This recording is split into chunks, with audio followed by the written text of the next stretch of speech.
제17대 국회의원이었던 그때의 초심을 잊지 않았습니다.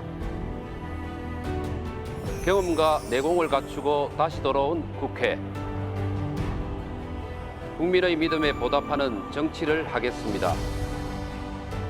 반대의 목소리도 소중히 여기며 소통하는 국회의원이 되겠습니다.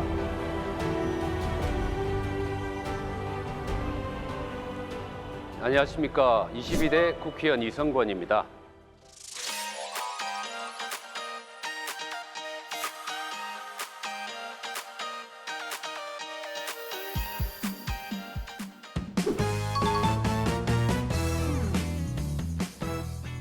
재선 축하해. 진짜 고마워. 어떻게 지내? 무척 잘 지내. 복귀 심정은 끝까지 간다. 몇 년 만이야? 16년 만임. 삶이 힘들 땐 시장통 가기.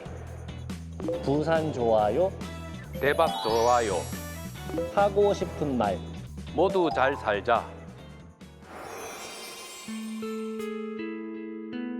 전국에서 엎치락뒤치락 가장 많이 한 선거구가 저희 선거구입니다. 유권자들한테 제가 일하고 싶은 그런 절절한 마음을 호소를 해야 되는데 명함 나눠주고 그냥 인사하는 거는 안 되는 것 같아서 아침 9시부터 무릎을 꿇고 저녁 6시까지 화장실 가는 시간을 제외하고 식사도 안 한 채 무릎을 꿇은 채로 절을 했습니다.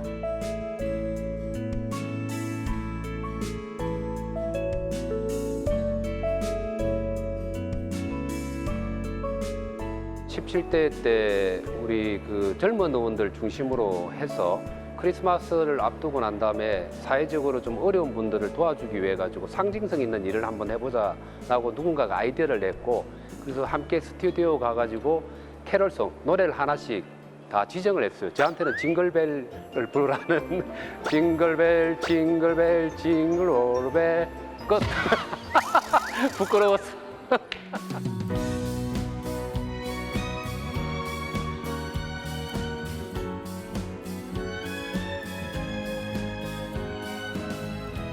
앞으로는 뭐 제가 중심이 되든 누가 되든지 간에 좀 협력하고 협치하는 그런 국회를 만들어 가야 될 것 같다는 생각을 합니다.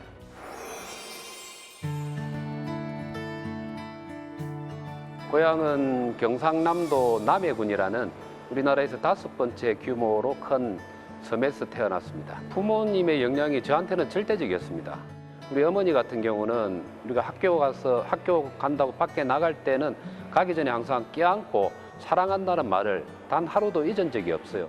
아버지도 자식들 키울 때 매질을 한 적이 한 번도 없습니다. 손찌검을 한 적이 없고 말로서 항상 대하고 그런 가정 환경 속에 자랐기 때문에 제 성격도 그런 면에서는 남한테 모질기는 잘 못하는 성격입니다. 당하면 당했지.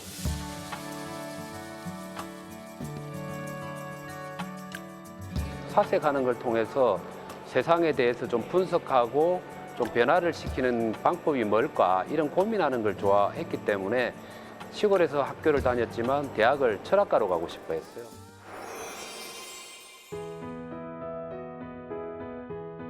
부산대학교를 다닐 때 솔직히 말씀을 드리면 골수 운동권이었어요. 그래서 부산대학교 총학생회장까지 지냈기도 했고요. 근데 졸업을 앞두고 제가 고민이 많았습니다. 사회 문제에 관심이 많았기 때문에 직업을 뭐로 할 거냐. 시민사회 단체나 혹은 언론사에 있으면 비판의 기능은 충분히 할 수 있습니다만 사회를 바꾸는데 제도적이고 정책적인 힘을 발휘하는 데서는 주도적인 역할을 못하기 때문에 결국은 국회라는 국회의원의 비서관의 직업으로 뛰어들었던 것입니다.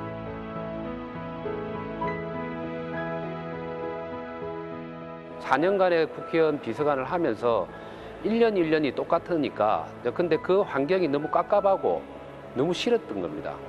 히라가나 카타카나와 같은 그것도 전혀 모르는 상태에서 전세금 5천만 원 다 털어가지고 처갓집에다가 집사람하고 애 맡겨놓고 저는 무조건 유학을 갔죠.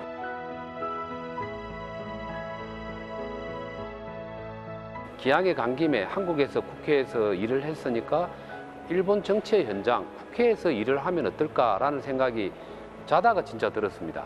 그래서 그때 당시에 여당이었던 자민당의 국회의원 1명, 야당이었던 민주당의 국회의원 한 명에게 편지를 보내가지고 내가 당신 사무실에 일하고 싶다라고 보냈더니 일주일 뒤에 자민당의 국회의원인 고노타로 의원이라는 젊은 의원이 면접을 보자고 연락이 와갖고 면접을 보고 그 다음 주부터 일본 국회의원의 비서를 2년간 하게 됩니다.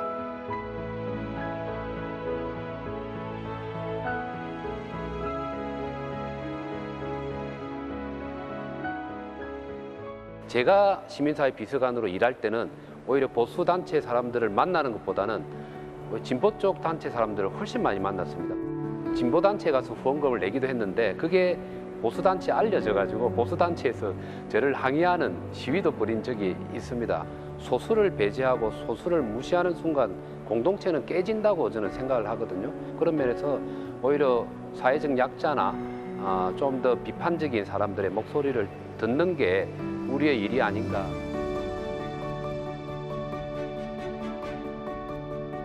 가장 중요한 거는 소통이라는 게 그냥 대화를 많이 하는 게 저는 소통이라고 생각을 안 하거든요.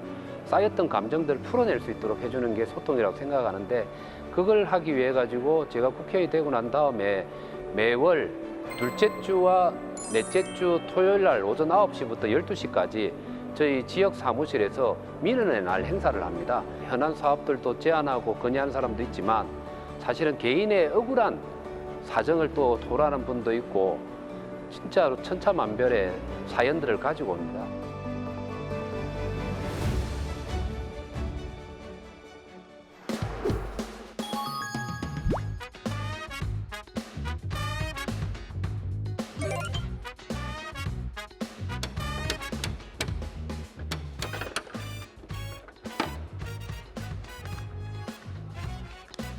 충남 천안에 사는 12세 초등학생의 질문입니다.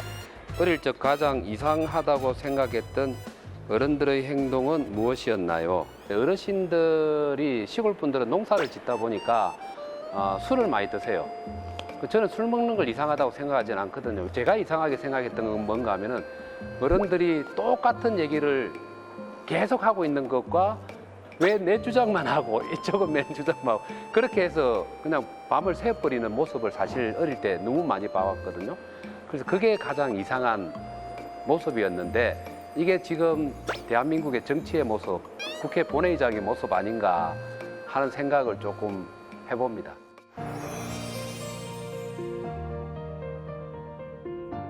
서부산에 가면 30년, 40년 된 주거 건물들이 많고요. 그다음에 공단지대가 있다 보니까 여기를 찾아오는 사람이 거의 없다고 봐야 됩니다. 그래서 부산시하고 사하구청의 재개발 재건축과 관련된 심의를 압축적으로 단축할 수 있는 제도를 같이 마련해 놓은 상태이고요. 그 다음으로는 교통과 관련해서 사통팔달에 서부산 중심지로 만들려고 하고 있습니다.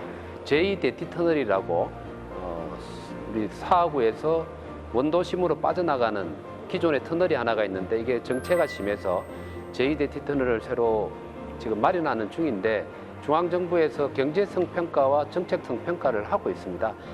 이것이 반드시 통과되도록 할 예정이고요. 이렇게 변화된 새로운 도시로 탈바꿈시켜내는 게 제가 사하구에 하고자 하는 그리고 하고 있는 내용들입니다. 이성근은 솔직한 정치인이었고 그리고 또 성과를 내는 정치인이자 국회의원이었다는 평가를 받는 게 가장 제가 바라는 모습입니다.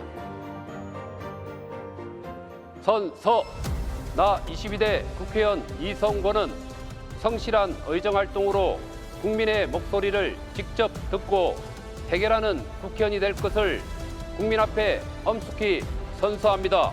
2024년 5월 30일 국회의원 이성권. 네, 고맙습니다.